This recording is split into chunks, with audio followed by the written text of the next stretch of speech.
Tener aquí con nosotros a Pablo Bierzi, a quien recibimos con un fuerte aplauso. Pablo, bienvenido. Gracias, Pablo. Muchas gracias, Luis. El placer es mío. Acá en Canal 4 es mi segundo hogar. ¿Así, tanto así? Me llevo muy bien con todos. Bueno, me alegro. Soy amigo del director de Informativos, Muy bien. Gonzalo Terra, en fin. Gran amigo, Gonzalo. Pablo, yo hoy hablaba al principio del programa, cuando anuncié que ibas a estar, de lo que a mí me impresiona ya de arranque, sin haber visto la película, viendo el tráiler nomás, la fotografía, la recreación. Es impactante, digo, porque hacen ese juego con las fotografías.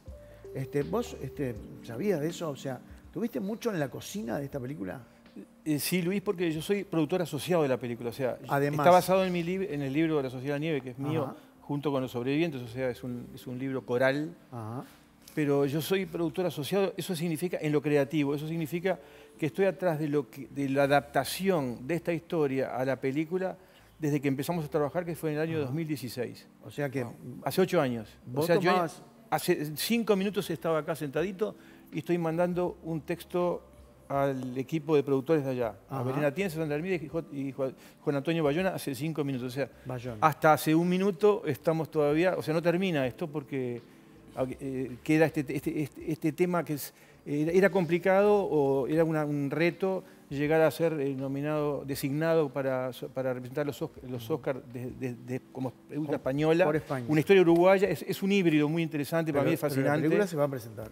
Sí, claro, pero se va a presentar, España la presenta. Es una historia uruguaya Pero es una historia escrita por un uruguayo que se va a presentar y es cinematográficamente en España. Pero además, Luis, es absolutamente uruguaya en todas las minucias. Si bien no todos los actores son uruguayos, todos son rioplatenses. Ajá. Vas a tener algunas sorpresas, gente que tú conoces, que están en roles interesantes.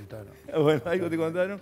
Pero es esencialmente uruguaya y es una de las tantas cosas que me pidió J. Bayona, de quien soy amigo, soy ese director, que lo conozco desde el 2011, pero estamos trabajando con él y con las productoras que te acabo de nombrar, que hablaba recién por teléfono, Belén Atienza y Sandra Hermida, desde hace 8 años. O sea, y ha sido tan sacrificado y tan cansador, porque acompañé el rodaje en la montaña, en Sierra Nevada, como gratificante, como glorioso por el resultado, esa cosa de que se tocan las antípodas, ¿viste? Se toca el dolor y la gloria, el sufrimiento y alguna paz y salida, esa búsqueda final del túnel que buscamos en todas nuestras vidas. Bueno, acá eso está en carne viva, están buscando la luz al final del túnel, como todos lo buscamos en la pandemia. Y bueno, y 16 lo encontraron, 29 no, las 16 que lo encontraron no todos la encontraron del todo, por eso es que es bien una metáfora universal. Los 16 no todos encontraron la luz al final del túnel completa. Perfecto. Nando Parrado, mi compañero de clase, y de colegio y de clase y de banco, perdió a la mamá y la hermana. Sí. Javier Metol perdió a la mamá, a Liliana Navarro, la mamá de los 4 niños. Entonces, no todo es... y todos perdieron a los amigos, que eran mis amigos también. Por supuesto. Mi única coincidencia acá es que soy coetáneo y compañero de ellos. Sí. Y que además me gustaba escribir. ¿Y por qué no viajaste vos? Había viajado un montón de viajes previos. Ese jamás lo hubiera... o sea, sabía el pasaje, sabía el precio, sabía el día que salía, sabía todo, porque muy amigos íntimos míos... A ver, porque, Pablo, corregime si me equivoco. Lo que sucedió en este viaje es que contrataron un charter. Exacto. Y quedaban lugares. Exacto. Que ellos los vendían. Exactamente. Para poder no solo completar el charter, sino también tener... Y cuanto más, si llegabas a los 45 pasajes, 40 pasajeros y 5 tripulantes, era más barato. Terminame de contar por qué no viajaste. Me dijiste recién... Octubre del año 72. Ahí hay un tema que para los que tienen mi edad, octubre del 72. Yo había entrado en la Facultad de Derecho en el año 68. En el 71 me cambié de Derecho para Humanidades. Hacía Filosofía y Psicología. Era un caos. Octubre, no había golpe de Estado, ojo, no había golpe de Estado, pero estábamos hackeados por... Estaba complicado. Estaba muy complicado. El 9 de febrero ocurre unos días después. O sea, ellos vuelven el 28 de diciembre, el 9 de febrero, que es la primera parte del golpe de Estado. Entonces, estaba muy complicado. Entonces, yo estaba obsesionado con los estudios, con la Facultad de Humanidades, que de aquella época estaba controlada. Imagínate, Luis, lo loco que sería la época que estaba controlada por los maoístas. No era ni por el MLN ni por el Partido Comunista, era por los maoístas, no existen más. Sí. O sea, en ese mundo tan caótico, sucede esta especie de situación que cuando me llega la noticia de que van a viajar, no voy a viajar porque estaba en ese otro lío, vamos a decir. Seguro. Sí.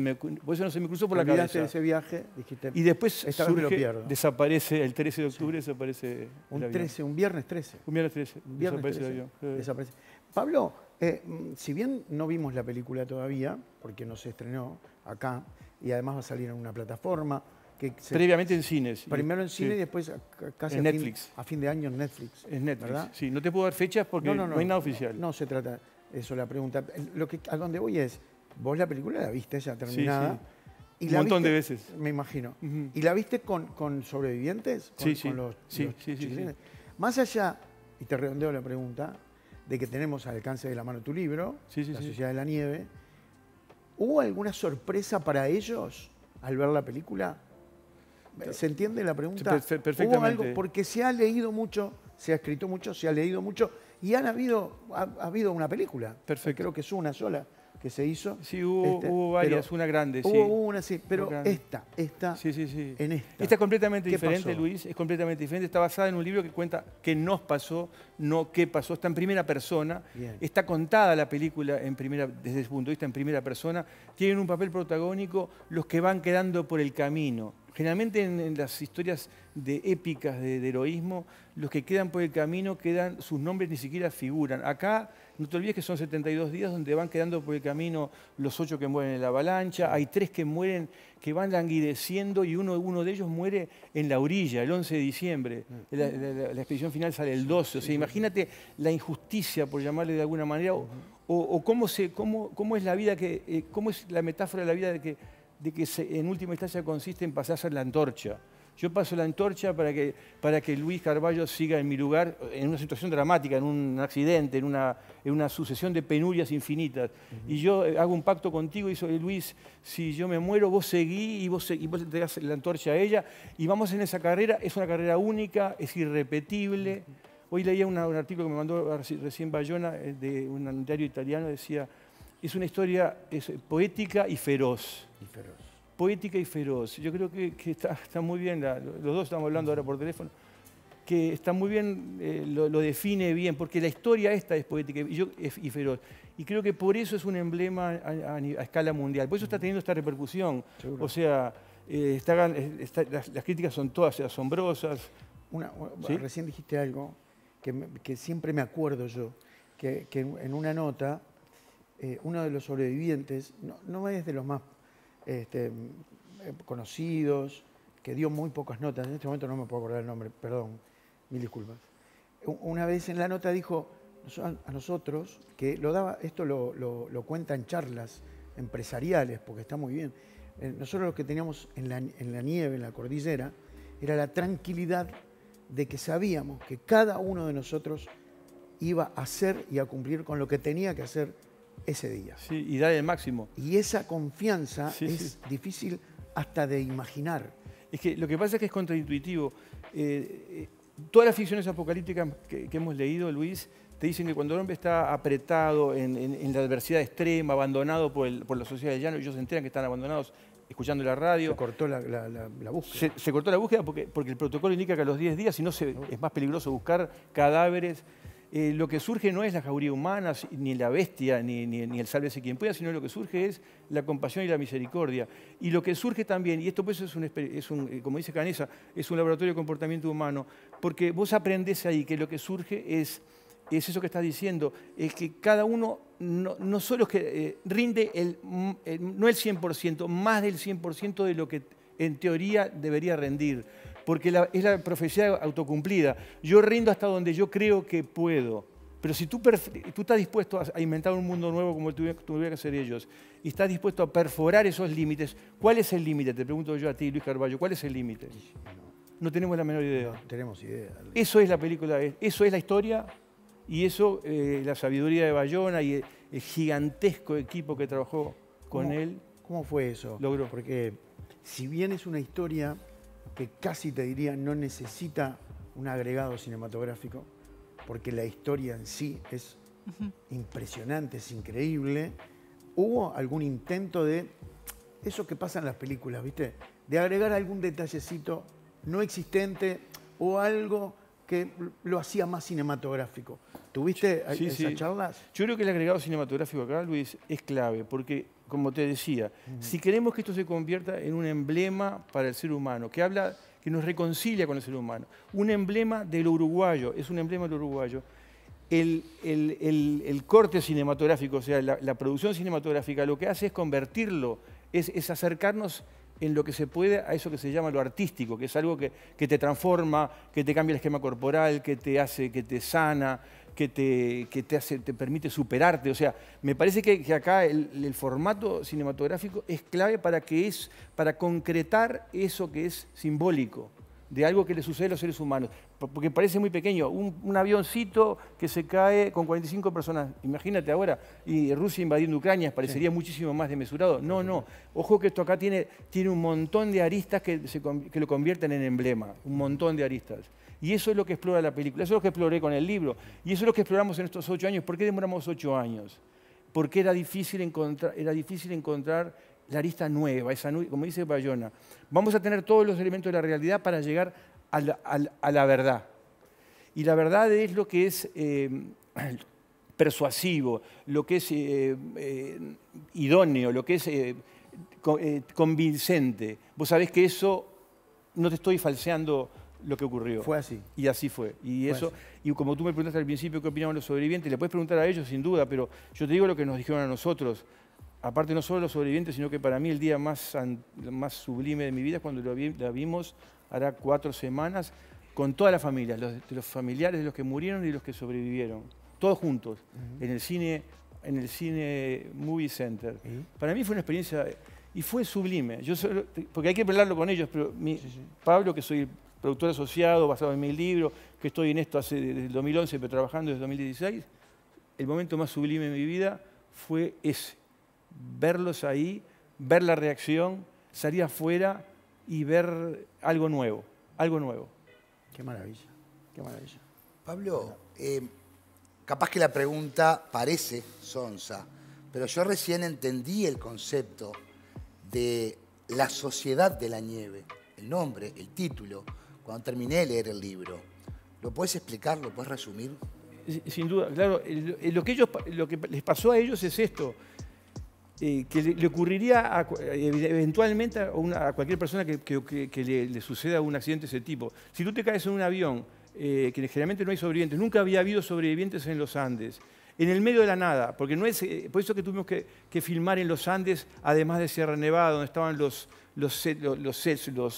fuselajes, había 3 fuselajes. Si tú te caes en ese lugar, lo primero que imaginás es que lo que decía hoy, va a surgir la bestia humana, va a surgir el sálvese quien pueda. Y ellos lo que tienen que hacer es inventar un mundo nuevo, porque el mundo que conocían, el mundo del que venían, el mundo del llano, no sirve más. No es que no está, no sirve. Las leyes del mundo del que venían no sirven en esa circunstancia. Entonces hay algunos más apegados al mundo del llano y están esperando el rescate. Eso es el mundo del llano. Vamos a esperar el rescate. Pero el rescate no viene y se enteran que el rescate no viene. Y eso implica inventar un mundo. Y el mundo que inventan es, como decía hoy, pautado por la compasión y la misericordia. Y segundo, es muy disruptivo. El concepto del pacto de entrega mutua que ellos hacen es un adelanto para la humanidad respecto a lo que fue la donación de órganos, que vino mucho después. O sea, el concepto de donación de órganos no existía en el año 72. El primer trasplante cardíaco es del 67, Christian Barnard. El primer trasplante, ellos decían en España, el primer trasplante de riñón, o sea, que nadie murió, en España fue en el 1965. Estamos en el 72, o sea, es muy disruptivo. Y la tercera característica que tiene ese mundo que inventan es que no claudican. Y eso yo lo asocio, y que me perdonen, no es mejor ni peor el resto del planeta, lo asocio con lo uruguayo. Las 3 cosas para mí son uruguayos. Dicen que Uruguay es un país conservador. Es lo más mínimo. Fuimos el país más equilibrado de América Latina desde el principio del siglo XX, y lo dice Josep Borrell, el canciller europeo. Somos la primera socialdemocracia en el planeta a principios del siglo XX. Tuvimos la escuela gratuita, pública y obligatoria desde 1876. ¿Cómo no vamos a poder mostrar como al mundo algo inspirador y que sea tan poderoso como que transformador. ¿Cómo no lo vamos a hacerlo? Y esa sociedad que los chiquilines, porque son 20añeros, construyeron esa sociedad nueva, la sociedad de la nieve, que construyeron allá arriba porque la de abajo no servía más, porque entre otras cosas tenés que alimentarte con tu amigo que te ofrece tu cuerpo. Luis me lo ofreció a mí, yo a él. Entonces, ¿cómo va a funcionar la sociedad que estaban hablando recién de ir a Buenos Aires a comprar? No existe esa sociedad, es todo nuevo. Y los sobrevivientes dicen, porque son los testigos que tenemos, son 16 sobrevivientes y 3 cartas de chicos que se murieron. O sea, tenemos 16 y 3 cartas. Y ellos dicen, nunca fuimos mejores personas que en la montaña. Ah, mirá, entonces, en esa circunstancia, cuando inventás un mundo, cuando es disruptivo, cuando es compasivo, cuando no claudica, nunca fuimos mejores personas que en la montaña. Mirá qué interesante, porque entonces estamos viendo normalmente un espejo distorsionado, que no nos dice eso. Es contraintuitivo, es contra todas las ficciones que estamos acostumbrados a leer desde hace 500 años. Esta historia no deja de movernos, pero me imagino que poder acceder a hacer un rodaje, una filmación en el lugar donde ocurrió, moviliza a cualquiera. ¿Quiénes fueron y qué sintieron estando ahí? Buena pregunta, porque el tema es así. Pablo, que tenía que acompañar en todo el rodaje, lo único que no acompañé 6 meses, 4 en la montaña y 2 en Barcelona, acompañé en Uruguay, no acompañé en los Andes, porque los Andes es muy peligroso, porque además se rodó, para mí es muy peligroso. Nadie se accidentó, se rodó en invierno, o sea, para hacer 2 años, el 21 y el 22. Entonces, esa parte fue un pequeño grupo porque era muy peligroso. Desde mi punto de vista, se tomaban todos los protocolos de seguridad, pero yo ya había ido en el 2006 y yo sé lo que es no respirar, sé lo que te puede venir una luz como les vino, sé lo que son las tormentas. Entonces, el grupo los Andes fue un grupo pequeño y en el resto fue los sets que eso fundamentalmente que se hicieron en Sierra Nevada. Y lo que ocurrió ahí, respondiendo a tu pregunta, es, en cierto modo nos acercamos al sacrificio en una escala infinitamente menor, ¿no? Al sacrificio y a las penurias que ellos vivieron, porque nosotros lo rodamos en plena pandemia de COVID, en una alta montaña, el set más alto estaba a 3.000 metros, 3.000 metros respirás mal, yo cualquiera, yo soy más veterano que ellos, pero respirás mal, nevadas de todos los calibres, o sea, insisto, y el COVID omnipresente, iban cayendo y cayendo, de 320 se enfermaban 305, yo no me enfermé, no porque sea mejor o peor, me cuidé el doble. Como era más veterano, me cuidaba el doble. Entonces, todo eso nos aproximó a esa especie de situación donde te embarga la emoción porque estás como en un límite. O sea, nosotros estamos a cubierto, teníamos 3 médicos en el set, o sea, mejor imposible, pero en cierto modo la desesperación la estábamos viviendo mientras se rodaba. No se puede creer. Y yo, como en ese caso, el rol del productor asociado es ese, es acompañar lo creativo, o sea, acompañar que la adaptación sea fidedigna, que se acerquen lo más que se pueda a lo artístico, que eso es lo que decía hoy, lo que te transforma, lo que te permite mirar, ponerte un lente nuevo y que todo se vea de una manera diferente. Vos sabés que dijiste algo que no es que no lo tengamos en cuenta, pero la edad que tenían. Los chiquilines. Eran chiquilines. Chiquilines, 20añeros. Eran 20añeros. Son 20añeros, es una historia de 20años. Por eso, incluso.